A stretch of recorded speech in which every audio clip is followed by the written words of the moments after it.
Hey guys, it's been a while. I've been pretty lucky with the timing of the Mankai, or peak bloom, of the cherry blossoms in Tokyo. If I'm remembering correctly, I think based on the forecasts I saw in February, they were supposed to bloom between March 21st through 23rd, maybe. They bloomed a lot later than they were forecasted to, so pretty lucky. I thought I was gonna miss them this year. For the past couple of weeks, I've been traveling in Arizona to spend time with family and to be there for my brother's wedding. Just because of all the timing of how everything worked out and schedule-wise, I didn't think I'd get to do any cherry blossom shooting this year, so it's been a pretty pleasant surprise, to be honest. I think from the time of shooting this video, I'd only been back in Japan for about 2 days, so I was still pretty worn out from all the traveling. So yeah, I wasn't really sure what I wanted to do or where I wanted to go, or that I even had the energy to chase flowers around all day, so I just visited a few places that I'm familiar with and have visited in previous years for cherry blossom viewing. Although I actually didn't take that many photos, as I was mostly focused on grabbing some video for this. And what's funny is a lot of the photos that I took,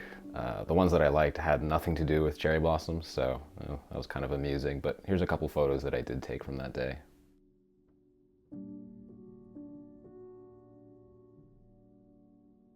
I've been doing a dual setup lately where I do all my photos just on the GR3 and I do all my video on my Fuji. It's just been a lot easier since when I was trying to do everything just on the Fuji just a couple months ago, swapping back and forth between video and stills. It took forever to make these videos because I'd do a preliminary walk just doing B-roll grabs, and then after that I'd do a second round trying to take photos, and it was just really painful to do that all the time. It just, made the process of making these videos so long. And so this setup where I have one camera dedicated to video and one dedicated to photo, kind of like what a lot of event photographers do, it's so much better for me. So I'm probably gonna make more of these videos where, I don't incorporate a lot of GoPro footage. It's mostly gonna be cinematics and photos.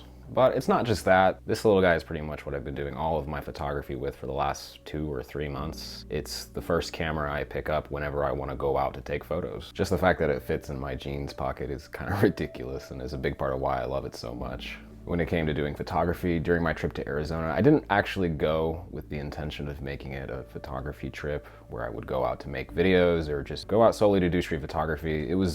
I went there because I wanted to spend time with family and friends. That's just one of the hard things about living here. Sometimes you don't see family for sometimes years at a time.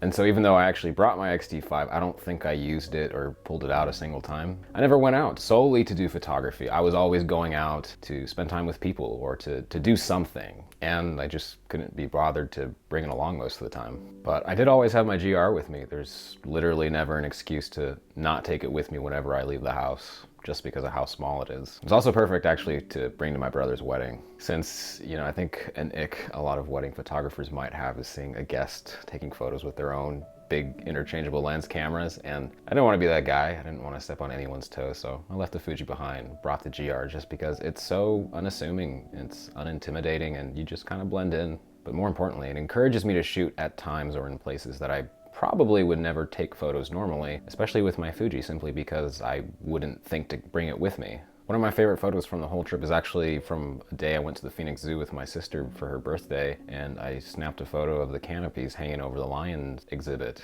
And it's times like that when I think the GR really shines, when you don't want to carry a bag or have a big camera hanging around your shoulder while you're spending time with family or friends, to take photos of activities that you're doing or sharing with others, moments that might not have any artistic merit, but might be meaningful to you, to capture a memory or a moment, or simply because you wanted to.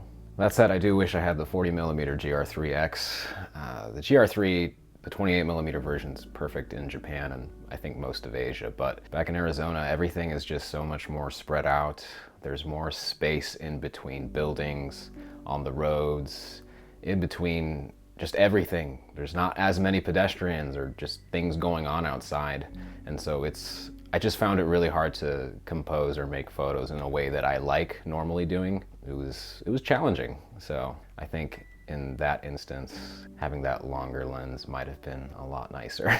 Even in the downtown area of Phoenix, there's just so much wide open spaces than you'll normally ever see in Tokyo and most of Japan. I spent an afternoon walking just along the streets with my sister one day and tried to do some street photography, but I ended up mostly focusing on architecture and buildings just because I couldn't take a lot of the kind of photos that I normally like to take while I'm in Japan. But anyway, I think I'm starting to ramble a bit. I don't know what I'm going to title this video since I've kind of just cobbled together all my thoughts from the last couple weeks, plus the Sakura footage at the beginning.